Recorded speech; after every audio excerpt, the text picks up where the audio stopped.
जो भी बच्चा 20 तारीख को सामाजिक विज्ञान का पेपर देने वाला है, दीर्घ उत्तरीय और लघु उत्तरीय प्रश्न, बस 1 घंटा पहले दीर्घ उत्तरीय और लघु उत्तरीय प्रश्न को इसको समझ जाइए और इसको रट करके चले जाइए, इससे बाहर कोई नहीं आएगा। जर्मनी का एकीकरण कब हुआ था?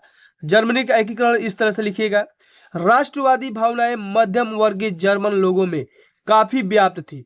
उन्होंने 1848 ईस्वी में जर्मन महासंघ के विभिन्न इलाकों को जोड़कर एक निर्वाचित संसद द्वारा शासित राष्ट्र राज्य बनाने का प्रयास किया, मगर इस पहल को राजशाही और फौज के ताकतों ने मिलकर दबा दिया।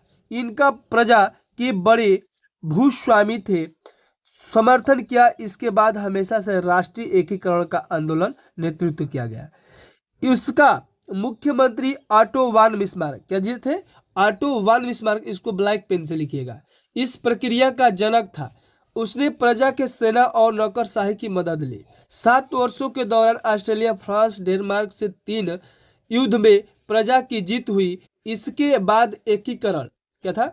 एकीकरण किसका? एकीकरण का प्रक्रिया पूरी हुई। जनवरी 1871 ईस्वी में वर्साय में हुई समारोह में प्रजा के राजा विलियम प्रथम को जर्मनी का सम्राट घोषित कर दिया गया। इस तरह 1871 में जर्मनी का एकीकरण हुआ, इस तरह से, ठीक है। रॉलेट एक्ट को आप पढ़ना मत भूलिएगा, रॉलेट एक्ट एकदम आपको अच्छे से पढ़ना है। इसका विरोध कैसे किया गया? आपको 6 नंबर वाले प्रश्न है, आपको इससे बहुत ही प्रश्न अच्छे से आएंगे। लिखोगे कैसे? तो रॉलेट एक्ट 1919 ईस्वी में पारित एक ऐसा कानून था जिसमें भारतीयों पर किसी तरह का मुकदमा चलाए बिना शंका के आधार पर गिरफ्तार कर 2 साल के लिए जेल में बंद कर दिया जाए। 2 साल के लिए, कितने साल के लिए? 2 साल के लिए। परिणाम हेडिंग डालेंगे, क्या डालेंगे हेडिंग? परिणाम। अंग्रेजों ने राष्ट्रवाद के नाम पर दमन शुरू करने के साथ मार्शल लॉ लागू कर दिया। 13 अप्रैल को जलियांवाला बाग हत्याकांड हुआ। विरोध कैसे करेंगे इसका? हेडिंग डाल करके, भारतीय लोगों ने द्वारा रॉलेट एक्ट का विरोध निम्न प्रकार से किया गया। पहला, किस प्रकार से? तो विभिन्न शहरों में रैली जुलूसों का आयोजन किया गया। रेलवे वर्कशॉप के कामगार हड़ताल पर चले गए। कई शहरों में दुकानदारों ने दुकान बंद करके अपना विरोध कर दिया। इस तरह से इसको लिखते हो, आपको फुल नंबर मिलेगा, एक भी नंबर नहीं कटेगा। और ध्यान दीजिएगा, महात्मा गांधी द्वारा चलाए गए 3 आंदोलन, चंपारण, गुजरात और अहमदाबाद, 3 आप आंदोलन इस तरह से है। और स्क्रीनशॉट मारिए, क्योंकि मैं बताऊंगा तो ज्यादा वीडियो हो जाएगा लंबा और आप पढ़ नहीं पाओगे। स्क्रीनशॉट मारिए, आप इसको पढ़िएगा अच्छा से, ठीक है ना। और ये अहमदाबाद को भी अच्छा से पढ़ लीजिएगा। अगला प्रश्न हमारा आता है महामंदी, 1929 की महामंदी, इसको टॉप में रखिएगा, टॉप में। 1929 की महामंदी का प्रभाव भारत पर भी पड़ा। महामंदी ने भारतीय व्यापार को फौरन प्रभावित किया। 1928 से 1934 के बीच भारत में गेहूं की कीमत 50% गिर गई। शहरी निवासियों के मुकाबले किसानों और काश्तकारों को ज्यादा नुकसान हुआ। यद्यपि कृषि उत्पादों की कीमत तेजी से नीचे गिरी, लेकिन सरकार ने लगान वसूली में छूट देने से इनकार कर दिया। सबसे बुरी मार उन काश्तकारों पर पड़ी थी जो विश्व व्यापार के लिए उपज पैदा करते थे। 1931 में मंदी अपने चरम पर थी और ग्रामीण भारत असंतोष का उथल पुथल के दौरान गुजर रहा था। इस तरह से लिखेंगे महामंदी का। और बाबू रे, ये आएगा, जरूर आएगा, जल्दी पढ़ना।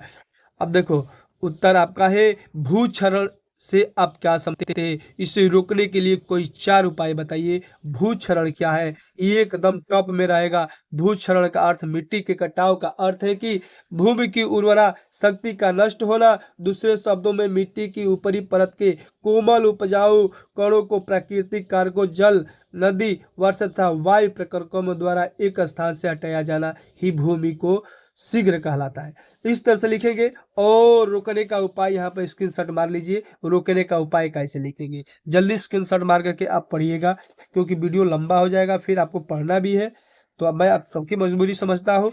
देखो, यहाँ पर अगला प्रश्न पढ़िएगा आप, चावल की खेती वाला, बहुत इंपॉर्टेंट रहेगा, ठीक है ना। चावल धान की खेती के लिए उपयुक्त भौगोलिक दशाएं का वर्णन करना है। चावल के उत्पादन के लिए निम्नलिखित भौगोलिक दशाएं क्या है? जलवायु में लिखेंगे हेडिंग, तापमान में हेडिंग लिखेंगे, वर्षा में हेडिंग लिखेंगे, मिट्टी में हेडिंग लिखेंगे। तो सभी का हेडिंग लिख करके दे दिया हो, आप लोग स्क्रीनशॉट धीरे धीरे मारते आइए। और देखो, इस तरह से दिया हुआ है, ठीक है ना। आप इस तरह से करिएगा, ठीक है ना।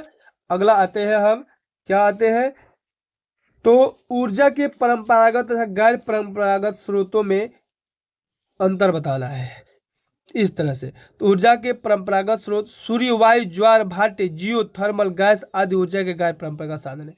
ये साधन नवीकरणीय योग्य है। ऊर्जा के परंपरागत स्रोत कोयला, तेल और प्राकृतिक गैस से उत्पन्न की गई ताप विद्युत, जल विद्युत और परमाणु शक्ति आदि ऊर्जा के परंपरागत स्रोत हैं। इन संसाधनों का नवीकरण नहीं किया जा सकता है। इस तरह से दिया रहेगा। सत्ता की साझेदारी आप पढ़िएगा, स्क्रीनशॉट मारिए और अच्छे से पढ़िएगा, इसको समझा भी दूंगा। देखो सत्ता समझा ही देता हूँ। सत्ता की साझेदारी जरूरी है। क्यों जरूरी है? क्योंकि विभिन्न सामाजिक समूह टकराव, हिंसा और राजनीतिक अस्पृश्यता का रूप लेती है, इसलिए सत्ता में हिस्सा देना जरूरी है। राजनीतिक व्यवस्था के स्थायित्व के लिए अच्छा है, बहुसंख्यक समुदाय अच्छा है, इच्छा को बाकी सभी पर थोपना देश की अखंडता है। इस तरह से आप लिखेंगे। नंबर तो मिलेगा, पीडीएफ पाना इस नंबर पर कांटेक्ट कीजिए, आपको पीडीएफ मिल जाएगा, ठीक है ना। स्क्रीनशॉट मार लीजिए। संघवाद को पढ़िएगा, संघवाद से आपके पेपर मिलेंगे। स्क्रीनशॉट यहाँ से इतना दूर मार लीजिए और स्क्रीनशॉट यहाँ से इतना दूर मार लीजिए, बस इतना ही लिखना है, इससे अधिक आपको नहीं लिखना है। अब आगे हैं अगला प्रश्न, विधायिका महिलाओं का प्रतिनिधित्व क्या है? भारत की विधायिका में महिला प्रतिनिधियों का अनुपात बहुत ही कम है। जैसे 2019 के लोकसभा महिला सांसदों की संख्या पहली बार 14.36 तक थी पहुंची, राज्यों की विधानसभाओं में उनका प्रतिनिधित्व 50% से भी कम है। इस तरह से दिया रहेगा, ठीक है ना। राष्ट्रीय आय और प्रति व्यक्ति आय में अंतर बताना है। इस तरह से आप लिखिएगा। देखो ये प्रश्न है, ये उत्तर, स्क्रीनशॉट जल्दी मार लीजिए उत्तर को ऐसे। और वैश्वीकरण से आप क्या समझते हैं, इसको समझा दे रहा हूँ। वैश्वीकरण का अर्थ है एक ऐसी व्यवस्था में किसी भी देश की अर्थव्यवस्था को विश्व की अन्य आर्थिक व्यवस्था से विदेशी व्यापार एवं विदेशी द्वार जोड़ा जाता है। वैश्वीकरण के कारण आज विश्व में विभिन्न देशों के बीच वस्तु, सेवाओं, तकनीकी तथा श्रम का आदान प्रदान हो रहा है। समझ में आ रहा होगा। नरेगा वाला यहाँ पर दिया हुआ है, नरेगा मनरेगा वाला, तो नरेगा मनरेगा वाला प्रश्न के यहाँ पर स्क्रीनशॉट मार लीजिए। कुछ यहाँ पर लिख लेंगे हेडिंग इसका, ठीक है ना। यहाँ पर अब देखो दीर्घ उत्तरीय प्रश्न इस तरह से है बाबू। दीर्घ उत्तरीय प्रश्न मैं अगले वीडियो में लेकर के आऊँगा, क्योंकि ज़्यादा लंबा हो जाएगा। फिर भी मैं इसका स्क्रीनशॉट मार लीजिए, आप लोग इसको पढ़ लीजिएगा। समझ में नहीं आएगा कमेंट करिएगा कि सर फिर से दीर्घ उत्तरी का, आप कमेंट में करिएगा दीर्घ उत्तरी का प्रश्न बना दीजिए, समझा दीजिए सर। तो दीर्घ उत्तरी का प्रश्न हम क्या करेंगे, आपको समझा देंगे अच्छे से, ठीक है। उसके बाद देखो ये करके भारत में पाई जाने वाली मिट्टी के किन्हीं प्रकारों का वर्णन करना है। इस तरह से आपके स्क्रीनशॉट भी मान लीजिए। नहीं समझ में आएगा वीडियो को मैं फिर बता दूंगा, ठीक है ना। 2 स्तरीय शासन क्या है? संघीय, भारत में संघीय व्यवस्था, भारत में संघीय व्यवस्था विशेषताओं का वर्णन करना है। इस तरह से दिया हुआ है, आप स्क्रीनशॉट इसको मार करके पढ़िएगा। नहीं आएगा कमेंट में बताइएगा, फिर से इस पर वीडियो हम दीर्घ उत्तरी भी बना देंगे। लघु उत्तरी वाला बताए, दीर्घ उत्तरी वाला भी बना देंगे, ठीक है ना। इस तरह से आपका है, स्क्रीनशॉट मार लीजिएगा। इससे बाहर आपको कहीं नहीं मिलेगा और सभी यूट्यूब वाले इससे फेल हो गए हैं।